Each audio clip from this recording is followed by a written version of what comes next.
এখনো সেই আল্লাহ আছে, এখনো সেই রব আছে। আমাদের সেই রকম ঈমান নাই। যদি ওই রকম ঈমানওয়ালা হতে পারি, আল্লাহর সাহায্য নগদেই আসবে।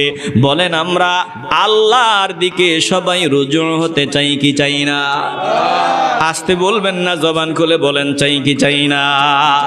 আজও সেই কোরআন আছে, হাদিস আছে, সেই ঈমান আর মানুষ নেই, সেই ঈমান আর মানুষ নেই। আজও সেই কোরআন আছে, হাদিস আছে, সেই ঈমান আর মানুষ নেই, সেই ঈমান আর মানুষ নেই।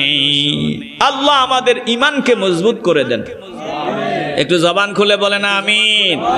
প্রিয় ভাইয়েরা, আমি আপনাদেরকে যেটা বুঝাইতে চাইলাম, আমরা দুনিয়ার কাউরে ভয় পাবো না, ভয়ের কোনো কারণও নাই। আমরা শুধু একজনকে ভয় করে জিন্দেগি কাটাবো। ঈমানের আওয়াজে বলবেন তিনি কে?